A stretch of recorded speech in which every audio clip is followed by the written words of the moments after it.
So you want to buy a guitar, but you're not sure what to get? Does that describe you? Well, I'm here to help. Hello and welcome to Teach Yourself Guitar Now. I'm James Caldwell. This video is directed at first-time guitar purchasers. In this video, I will discuss the options that are available, and I will give you some other things to consider that will help you make your decision. There are many types of guitars, but I will focus on the three most common designs. Number one is the steel string acoustic guitar. Number two, the electric guitar. Number three, the nylon string classical guitar. The first question to ask yourself is, what style of music do you ultimately want to play? Guitars can be used in all styles of music, but some instruments are better suited to certain musical genres. Allow your musical tastes to drive the decision-making process. First up is the steel string acoustic. This is my Taylor 210 CE. The CE stands for Cutaway Electric. And what that means is that the lower part of the guitar right in here is shorter and allows the hand to get farther up the neck for playing in higher positions. That's what the cutaway is. The E for electric means, yes, you can plug this in back here, and the guitar does have some volume and tone controls on the top. I rarely actually plug this into an amplifier. It's a great all-around acoustic guitar, unplugged. This is a left-handed guitar, as I am left-handed, and I play left-handed. We'll talk more about left versus right-hand playing later in the video. For comparison, let's look at a full-bodied steel string acoustic guitar. I have here a right-handed Yamaha acoustic guitar. This one, as you can see, it has the full body. There's no cutaway. And the top and bottom sides of the body meet the neck in the same position. It also does not plug in. It has no electronics in it. It is simply a sound box with a neck and strings attached. It's your basic simple acoustic guitar. And Yamaha guitars are excellent instruments. They have them at various price points, including the entry-level ones that don't cost much. You can get a decent guitar from Yamaha. Now this is a right-handed guitar, so I can't really play much on it, but I can hold it and strum an upside-down chord on it. And it's a good sounding guitar too. Now let's discuss the advantages and disadvantages to the steel string acoustic. I suppose the biggest advantage to learning on a steel string acoustic is that they're so common. You can go into just about any house in this country and find a steel string acoustic guitar laying around, whether anyone in the home knows how to play it or not. They are just available everywhere. They are also probably the least expensive way to get into guitar playing, is to just get a steel string acoustic guitar.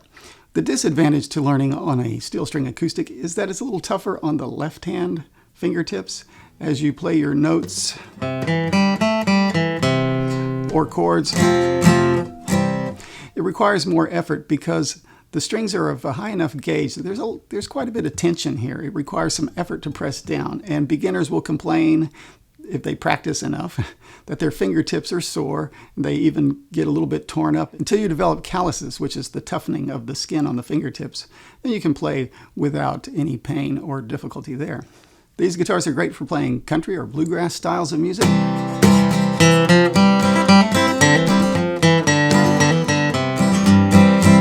Also for just strumming chords, like having a campfire sing-along.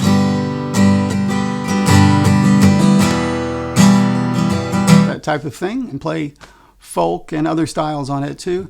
They can be played with a pick, as I have right here. They could also be played finger style with the right hand. And quite a variety of music can be played on these guitars. The steel string acoustic guitar is an excellent way to get into guitar playing. Next up, we have the electric guitar. This here is my Fender Stratocaster. It's an American-made electric guitar. These are pretty expensive, but you don't have to spend much to get an entry-level electric guitar. As a matter of fact, Fender owns a company called Squier, and they are very affordable instruments, and they are excellent quality. So the advantages to playing the electric guitar is that it has a skinny neck. It's kind of easy to get your hand around. And even though it does have steel strings, the strings are skinnier than on the acoustic guitar. And so they're a little bit easier to press down. You'll still have the break-in period with your fingertips if you take up the electric guitar, but it won't be as bad as on the steel string acoustic. These guitars are great for playing rock and roll, blues, country, jazz, funk, pop, just about any style of music can be played on the electric guitar, primarily played with a pick, but sometimes the fingers can get in there and pluck some strings too. The only real disadvantage to starting off with an electric guitar is that you will need an amplifier. I have this Crate practice amplifier right here. It's a good little amp. I've had it for many years, and my students who play electric guitar that come over here, they plug into this amp.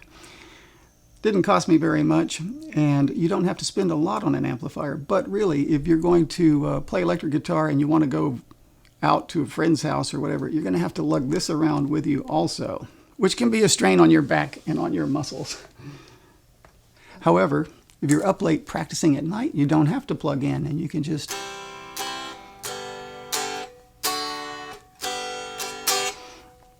play very quietly without disturbing anyone. So that is a slight advantage there.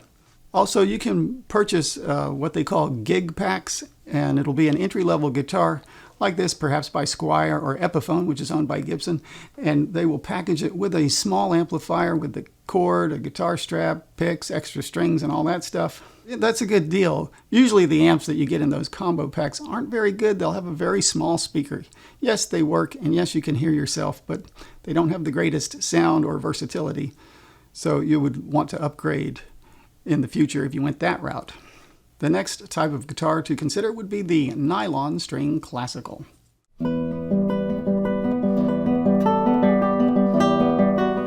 Here's one of my classical guitars. Again, it is a left-handed instrument.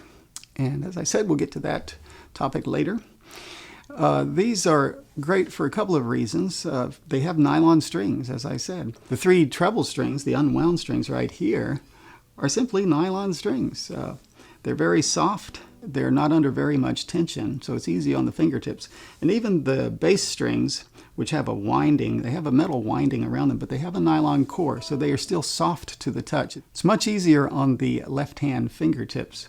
These guitars are best suited for playing classical music and music of the Spanish Romantic period from the 1800s. And they are most commonly played with a finger-style right-hand technique.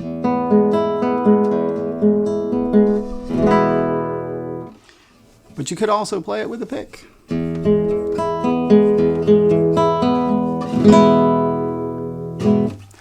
And many people do. The disadvantage to these guitars is that by design they have a wider neck, and it's a little more difficult to get your hands around to make chords. The strings are spaced farther apart on these guitars. With the wider string spacing, it's more conducive to the classical right-hand technique. It just gives you more room here between the strings to make your finger strokes. Again, you can play other styles of music on these guitars, but if you're wanting to play blues and rock and stuff like that, this isn't going to be the instrument for you. Next up, let's talk about sizes of guitars, in case you're a parent looking to purchase for your child. Here I have a half-size acoustic guitar. This one has nylon strings, so it could be considered a classical model, but because it is so small, it does have a skinny neck, and it's very easy to play. But if you're purchasing for a young person, this wouldn't be a bad way to get started. Because the guitar is so small and the strings are short, I actually have it tuned to a higher pitch just to keep a little bit of tension on the strings. Otherwise, they'd be very loose. So this wouldn't be good for playing along with a song on the radio. You'd probably be very sharp compared to a full-size guitar. I also have down here a quarter-size guitar. And this one is it's right-handed. And because it is so small, I have it tuned even higher than the other one. I bought this guitar many years ago when my kids were little, and just for them to bang around on. And surprisingly, it actually plays fairly well. For instance,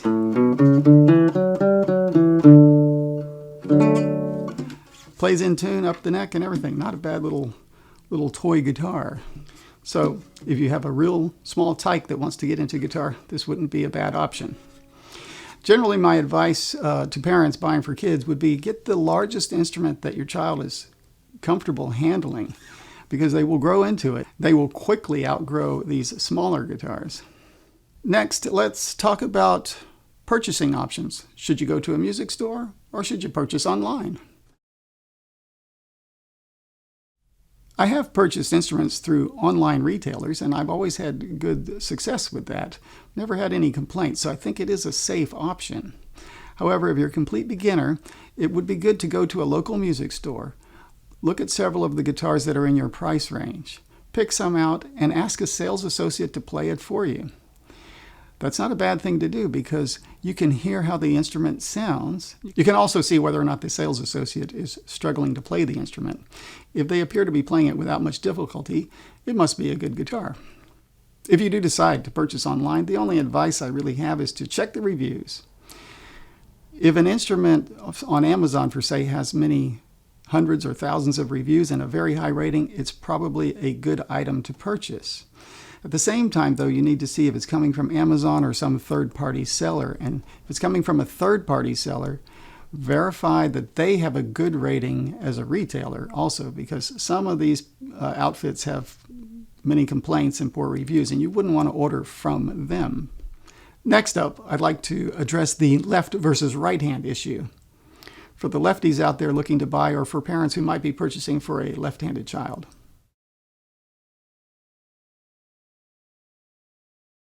Now, as I said at the beginning of this video, my guitars are left-handed, and I'm left-handed, and I play left-handed. When I was young and first started playing, no one told me to try playing right-handed. I just decided that I would play left-handed, and I sought out left-handed instruments. I don't have any regrets. Many years have passed since those early days, and I've done fine, and I've acquired some nice instruments that are left-handed. But if I had gone the right-handed route, so many more instruments would have been available to me.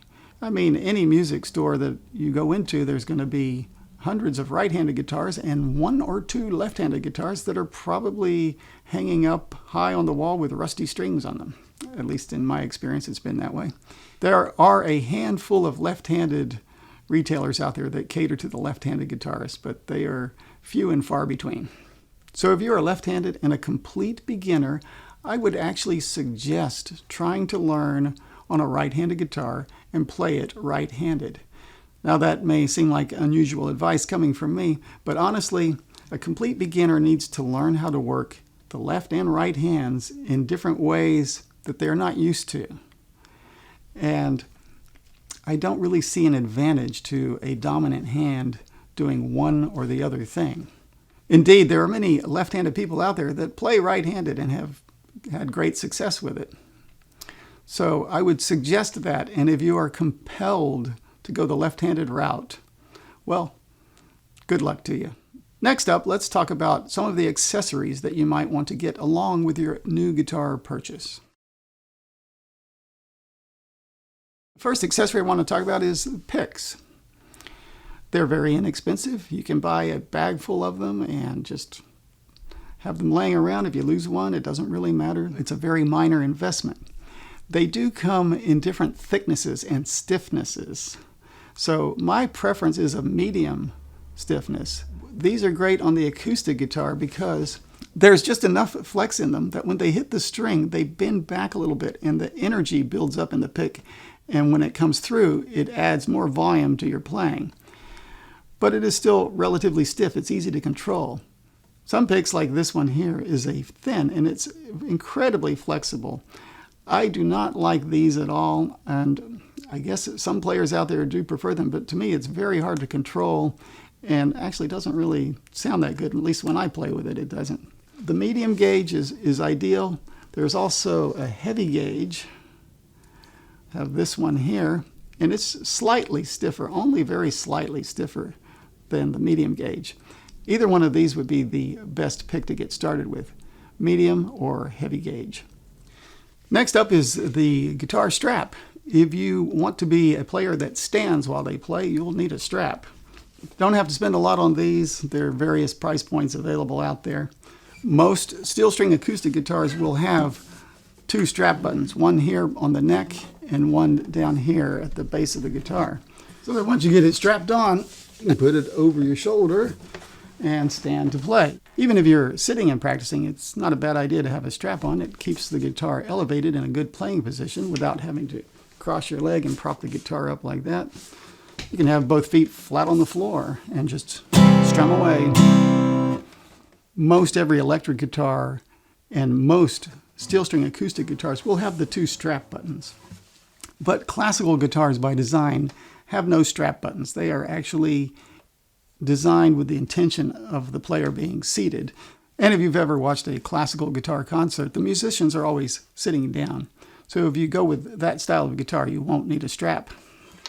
Next up, let's talk about the electronic tuner. Tuners are not expensive, and they are a great accessory to have to help you keep your guitar in tune. The problem with the guitar is that every time you pick it up, it'll be a little out of tune. The strings stretch and move. They slide back and forth in the nut slot here. And it's just a fact of life if you play guitar that you always tune every time you start to play. And if you play for a long period of time, you'll retune periodically throughout your practice or performance. This tuner I have is a Korg. These are like $12 to $15 on Amazon. I've had this for many, many years. It's great. It takes AAA batteries, which are cheap and easily available, and it's very accurate. It has both indicator lights, the green, meaning that it's in tune, and red to the left, meaning it's flat, red to the right, meaning that it's sharp.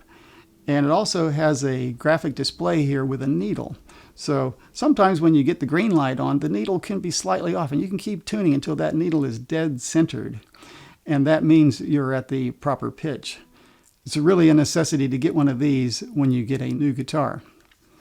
Thank you for watching this video. I hope that you found it informative and that I've given you a little food for thought to help you in your guitar purchase decision. And if you do purchase a new guitar, please subscribe to my channel and come back here where you can teach yourself guitar now.